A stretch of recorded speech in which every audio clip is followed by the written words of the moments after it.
here's what's amazing. If I'd have told you, okay, so New England can't run the football, Gronk's out, but their third best slot receiver, Danny Amendola, after Edelman and Hogan, Jacksonville, knowing late they have to throw, is going to tear apart Jacksonville's defense. That's the best game I've ever seen Danny Amendola play, Peter. It is. Yeah, it is. And remember one other thing, Colin. Compared to last year, at this time last year, Malcolm Mitchell was coming out of nowhere to be a very, very big factor. He caught 6 passes, late in the Super Bowl win against Atlanta. And I'll just say this. Okay, so you don't have Gronk. Obviously, you haven't had Edelman the whole year. And, Hogan is just coming back from being hurt. This was the best game of Danny Amendola's life. No question about it. None. Okay, so it's funny about Minnesota. I said Minnesota's window. They don't get a Super Bowl next year, Minnesota. Their schedule next year, they're at Seattle, at New England. It's just it's a first-place schedule. They remind me a little bit of the Dallas Cowboys, who went 13-3. And then all of a sudden, Dallas had a first-place schedule. And we all said in the show, we're like, okay, if they go 9-7, take it to the bank.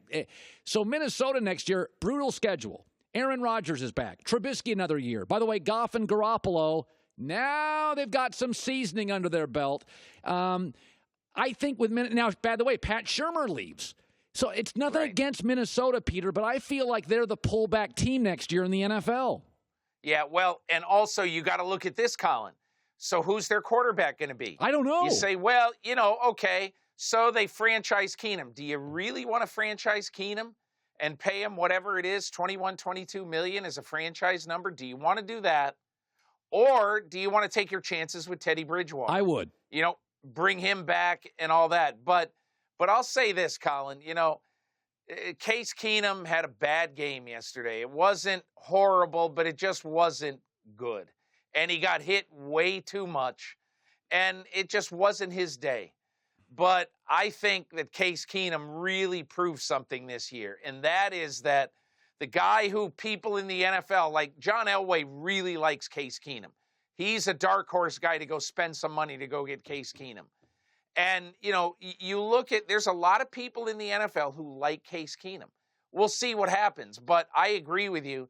The Vikings have a very difficult decision. It's like with the Vikings. Go back to when Teddy Bridgewater gets hurt and they pay a 1 for Sam Bradford. This is the issue that has never gone away in 2 years. Teddy Bridgewater, Sam Bradford, now you don't know what. And then Case Keenum is insurance. Sam Bradford gets hurt. Teddy Bridgewater can't get the job back. Case Keenum with the miracle throw in the divisional game. Case Keenum looks lousy in the championship game. Who's your quarterback? I don't really know who it is now. Yeah, I'd probably go with Bridgewater and then find a backup somewhere in the draft. Peter, finally, Nick Foles. I watched him a lot in college. He had a very good arm. He had this big shaggy hair. There's some limitations to him. And I was saying, I was watching him yesterday, and I'm like, who is he? And I'm like, he's like a more confident Alex Smith. He can move a little. He doesn't have a great arm. Alex always feels late in games, I don't want to make the big mistake. Foles a couple times just let her rip. And I'm like, there's something there about Nick, or should I just give credit to Doug Peterson, Frank Reich? They have a tremendous set of depth at running back. Who gets the credit for this offense? Because situationally yesterday it was fantastic. I'm glad you mentioned Frank Reich because I think he's getting very, very far too little credit for this.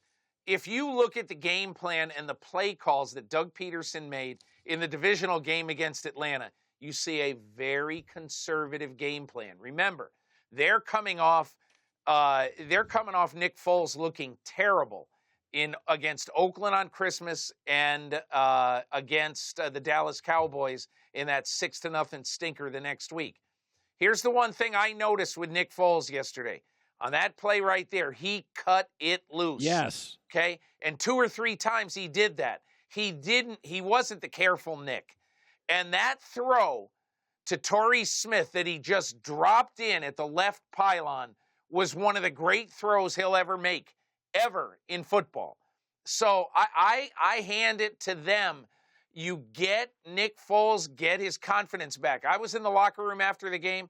Chris Long said to me, he said, hey, it's like that's the end of the preseason for Nick Foles. This was the start of the real season for him.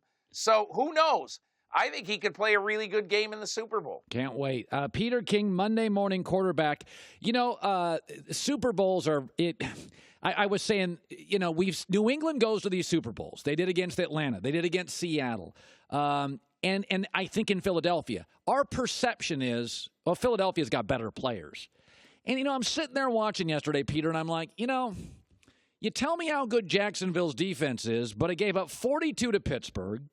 By the way, it went out west and Garoppolo dropped 40 on it. And I watched them in the fourth quarter yesterday, and they couldn't cover Danny Amendola. Is it possible we've underrated New England's defense, which is number 1 or 2 in the red zone, which is now number 1 overall in, I think, sacks in the postseason? Is that all Matt Patricia? Maybe New England's defensive players are better than we think. I think they are, Colin. But I think if you look at this, New England really has to scheme on defense because you got an old James Harrison. You don't have anybody who consistently is going to get to the quarterback.